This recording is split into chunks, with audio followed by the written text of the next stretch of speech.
La première chose, c'est qu'un pricing, ça se découvre, ça ne se décrète pas.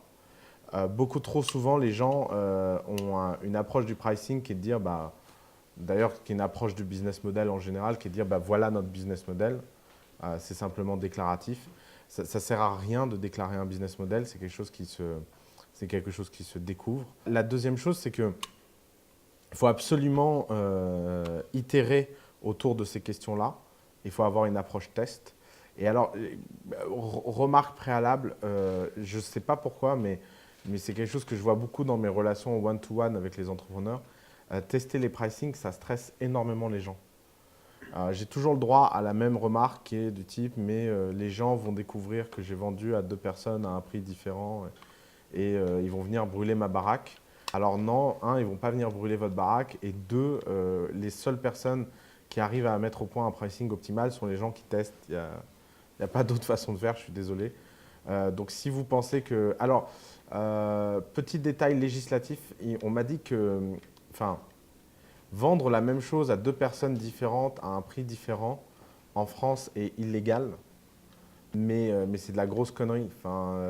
C'est illégal au sens où vous avez juste qu'à changer un mot dans votre offre et puis ce ne sera pas tout à fait la même chose. Et trouver un détail. Comment? Oui, c'est pour un vendeur donné, exactement. Mais bon, de toute façon, c'est un détail, ça ne compte pas, c'est n'importe quoi. Une fois, il y en a un qui m'a envoyé cet article de loi, ça m'a marqué, mais ça n'a pas beaucoup changé mon opinion sur le sujet.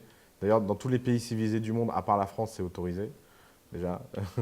À mon avis, c'est une loi qui doit dater du XVIIIe siècle et qui s'applique à des cas qui ne sont pas le lancement d'une start-up en ligne. Et que je n'ai pas souvenir de la moindre condamnation sur le sujet d'un entrepreneur sur les 20 dernières années. Donc j'estime avoir suffisamment de points empiriques de mon côté pour vous dire que ce n'est pas très grave de ne pas appliquer la loi au sens strict sur ce sujet-là.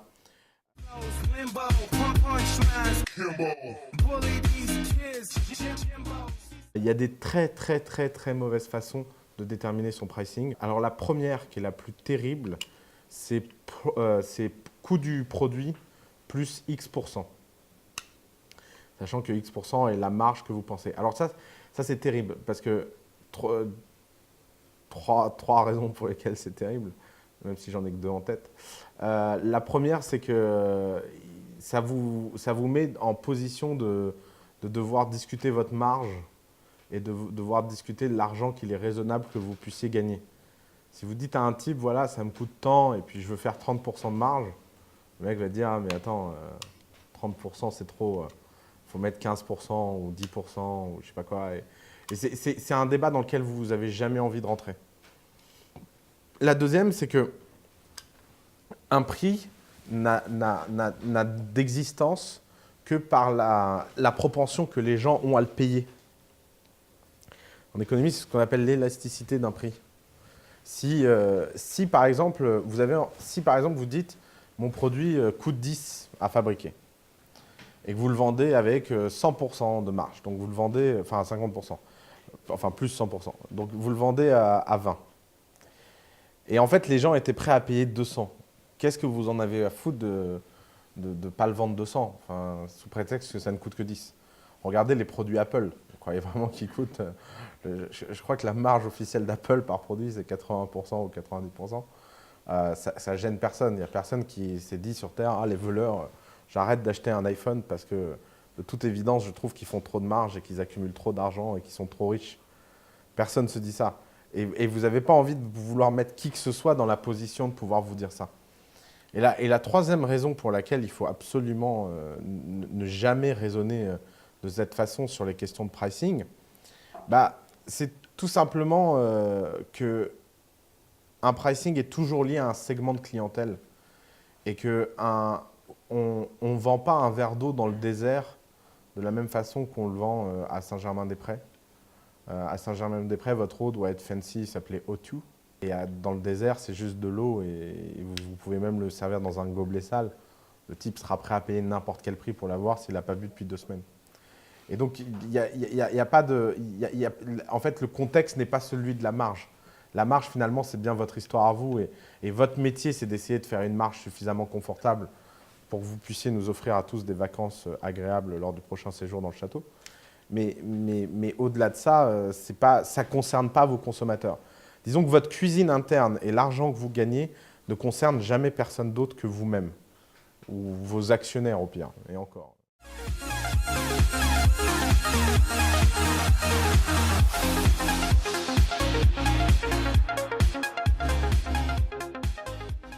La deuxième, c'est de demander aux gens ce qu'ils sont prêts à payer.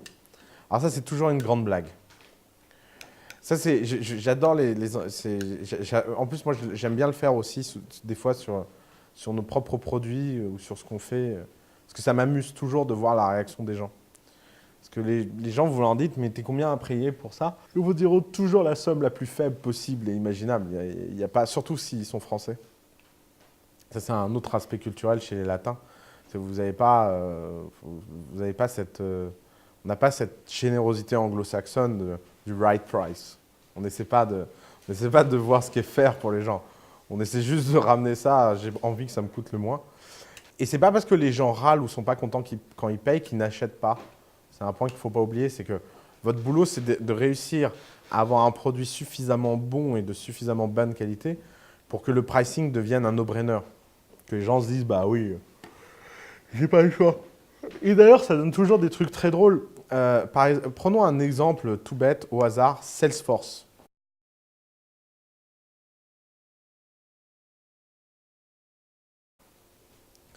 Salesforce, j'ai plus les pricing en tête, mais c'est un truc du genre 3000 € ou 1800 €. Enfin, c'est cet ordre de grandeur-là, je ne sais plus exactement. Mais c'est 1800 € par an et par utilisateur. Vous croyez vraiment que si vous allez voir un mec et vous dites, toi, tu es prêt à combien à payer pour ton CRM par employé? Il va vous dire 1800 € par an. Il va vous dire, ouais, je sais pas, je te file 20 balles, mec. Et la question, c'est pas une question de pricing. Le succès de Salesforce n'a pas été fait parce qu'ils étaient à 1800 ou 3000 $ par an et par commercial. Le succès de Salesforce a eu lieu parce qu'ils ont réussi à rendre ce prix-là comme une question secondaire. Et donc ça, c'est la chose la plus importante à comprendre sur le pricing, c'est que ça doit devenir dans votre business, ça doit vraiment devenir une question secondaire.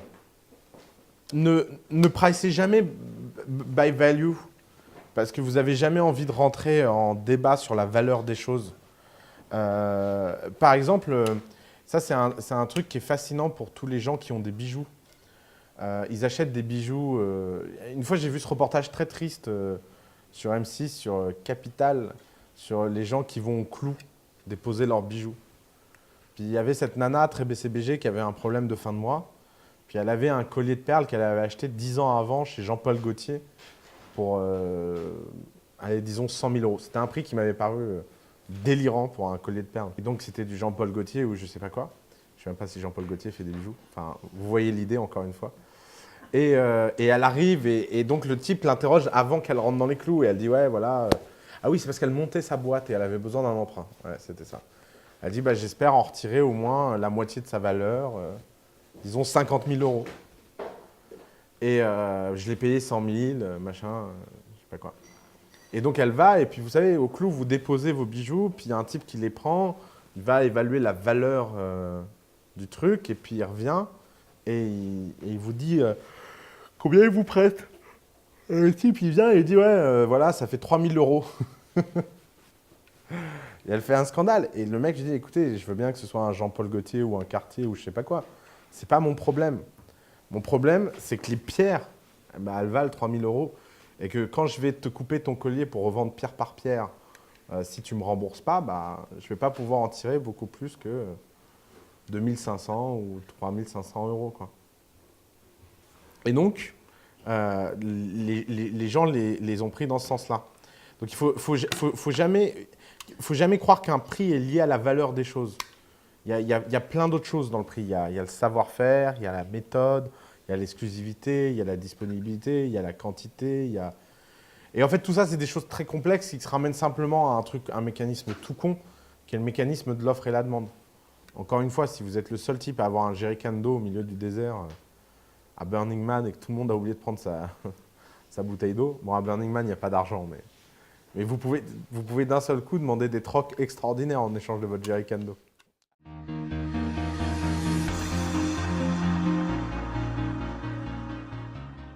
allez, on y va. Comment on fait un bon pricing? Eh ben, il y a deux grandes étapes. C'est que au début, vous avez un problème fondamental pour déterminer votre pricing. C'est que vos clients ne comprennent pas ce que vous faites et vous ne comprenez pas ce que vos clients font. C'est les deux grands problèmes. Et en fait, c'est de là dont vient tout le problème, c'est qu'il va falloir déterminer un pricing avant même d'avoir trouvé ce qu'on appelle le product market fit. Le product market fit, c'est quand un produit rencontre son marché et qu'il y a une évidence et que ça roule et qu'il y a de la croissance et que les gens sont prêts à payer. Sauf que l'une des caractéristiques essentielles du product market fit, c'est avant tout de trouver un bon pricing. C'est avant tout de trouver le pricing qui ne va pas empêcher le product market fit. Si votre pricing est trop élevé, bah, vous allez être dans la situation où vous allez pouvoir rater votre marché. Et si votre pricing est trop bas, vous allez vous retrouver dans la situation où bah, tout simplement les gens ne vont pas comprendre ce que vous faites. Je peux vous raconter une anecdote sur le pricing. Pendant très longtemps, j'étais client d'un restaurant qui ne marchait pas du tout, mais que j'adorais. Et les mecs ont commencé à marcher le jour où ils ont monté leur prix. Parce que tout le monde passait, regardait la carte et se disait ça ne peut pas être aussi bien à si peu cher. Et vous voyez comme un simple rapport de pricing peut déterminer la valeur perçue.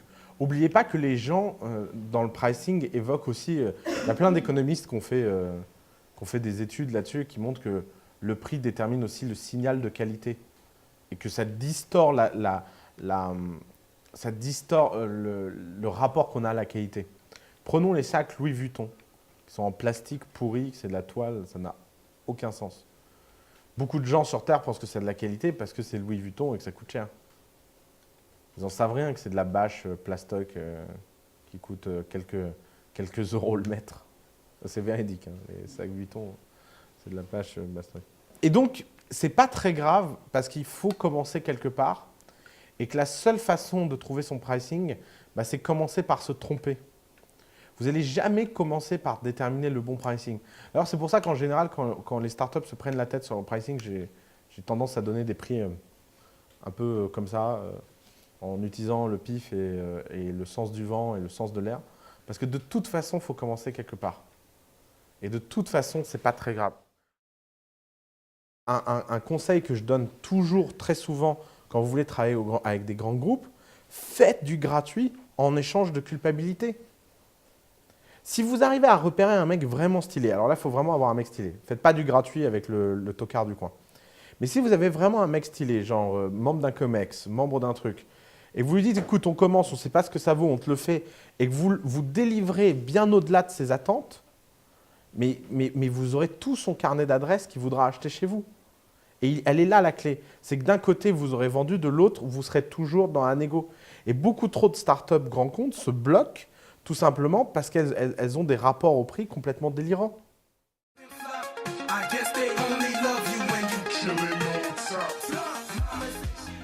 Alors, on va finir avec ça, les 7 règles, et puis après, je vais faire plein de petites remarques. Les 7 règles du pricing. Toujours finir son pricing avec un 9.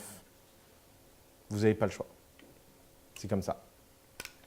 Et alors, ça a été testé, retesté, psychologé, mis. C'est l'une des valeurs empiriques les plus stables de l'économie psychologique. Et même moi, je me fais avoir à chaque fois. Récemment, j'ai acheté des lunettes. Et j'étais dans la boutique de lunettes et je regardais les prix des lunettes. Et je me suis rendu compte qu'à posteriori, j'avais pris la lunette qui était bon, je vais pas dire, qui était à un prix donné avec des neufs, plutôt que celle qui était 10 € plus chère au-dessus de… Et c'est marrant, ça ne m'avait pas impacté tout de suite. Mais c'est incroyable comme quand on regarde un prix, on regarde toujours quand on achète quelque chose 2 000 €, c'est pas la même chose que 1999. Faites toujours votre prix court. Ce n'est pas la peine de mettre les virgules. Ce n'est pas la peine de mettre des points ou de je ne sais pas quoi.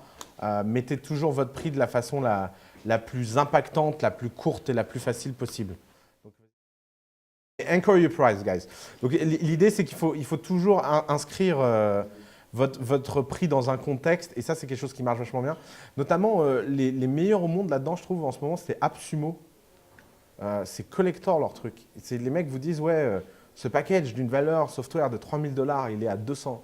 Ah, 3 000. Non, mais en fait, j'aurais jamais acheté tout ça de toute façon. mais en fait, cette deuxième zone de raisonnement, vous ne la faites pas. Si vous voulez savoir quel est le nombre idéal de prix, c'est 3. Cherchez pas, ça a été testé, archi-testé et retesté par je ne sais pas combien de gens. C'est toujours 3 prix et vos clients sont une courbe de Gauss de répartition entre les 3 prix. C'est incroyable. C'est vraiment et c'est constant, tout le monde prend le truc du milieu. Un petit jeu que j'adore faire dans les startups, d'ailleurs il vient de Peter Thiel ce conseil, c'est les méthodes de management à la Peter Thiel, ça. Il adore faire ce genre de trucs dans les boîtes et des fois il est en board comme ça et dit Let's double your price. Et là tout le monde panique et les mecs doublent leur prix et en fait ça se passe toujours aussi bien. Et n'hésitez pas quand vous roulez bien, que vous tournez bien, que vous avez un peu d'historique derrière vous des clients, vous doublez les prix, juste pour voir. Et c'est pas grave, c'est la semaine du doublage, quoi. Et de toute façon, vous pouvez tester sur un segment, si vous avez 100 clients, vous pouvez tester sur 10. Comme ça, au pire, vous en mettez 10 à dos, c'est pas très grave. C'est 10% de vos clients. Et il ne faut jamais hésiter à faire ça, ça donne des fois des phénomènes magiques, où vous avez même des croissances d'utilisateurs. On a essayé là récemment avec une de nos boîtes, le Double Your Price. J'ai hâte de voir le résultat. Tu vois de qui je parle. mais c'est quelque chose qui peut... Il faut jamais avoir peur de ça parce que les entrepreneurs ont tendance à sous-estimer la valeur de ce qu'ils proposent. C'est une tendance commune, régulière. C'est pas... D'ailleurs, c'est souvent le cas chez les bons. D'ailleurs, à mon avis, on peut... Ouais, peut-être que les mauvais ont tendance à surestimer ce qu'ils font et les bons à sous-estimer ce qu'ils font. Mais je sais pas. Tiens, j'ai peut-être un nouveau critère de sélection, moi. Mais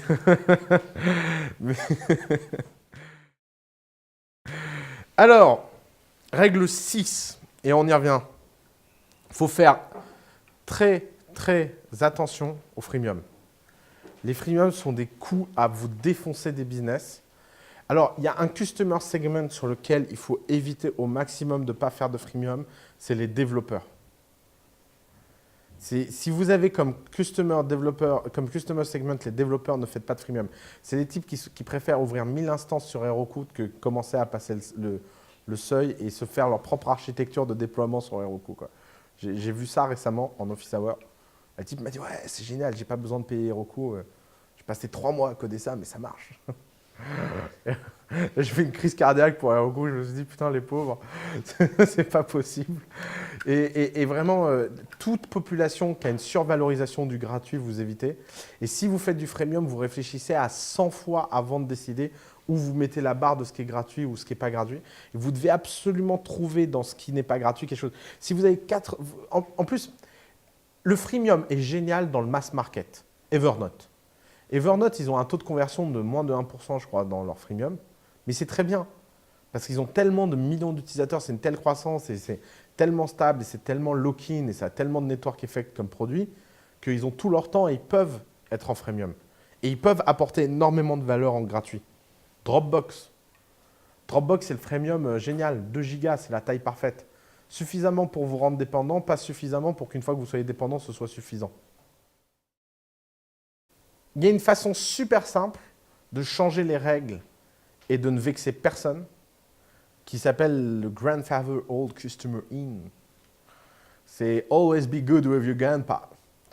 Il faut absolument toujours traiter les anciens clients sur les conditions des anciens clients et ils deviendront vos meilleurs ambassadeurs sur les nouvelles conditions. Je peux donner un exemple tout bête, on a créé les étoiles. Pourquoi on a créé les étoiles ? Parce que c'est la meilleure façon de discuter avec personne. De toute façon, sur toutes les boîtes qu'on a déjà prises jusqu'à présent, il y en a la moitié qui vont, ou même plus, qui vont mourir. Donc, ce n'est pas un étoile qui est offert forever. Ce n'est pas très grave. Et pourquoi? Parce que c'est des gens qui vous ont fait confiance à un moment où vous n'étiez pas prêt. Et il faut toujours, toujours, toujours payback. C'est extrêmement important. Il faut toujours être dans une logique où vous êtes hyper fair avec les anciens. S'il y a un mec qui s'est inscrit et qui croyait que le prix c'était 5 dollars par mois, eh ben, c'est pas grave. C'est 5 dollars par mois pour lui à vie. Accumuler les strates. De toute façon, il n'est qu'une minorité sur la croissance totale de votre marché. Et c'est la meilleure façon de passer de stade en stade en ayant des ambassadeurs. Et en plus, vous imaginez le sentiment de privilège que les gens ont après. Ouais, bon, bah toi, tu n'as pas le droit de venir au dîner du jeudi, mais si tu deviens diamant, tu as le droit d'y aller. Vous voyez le grand intérêt du truc.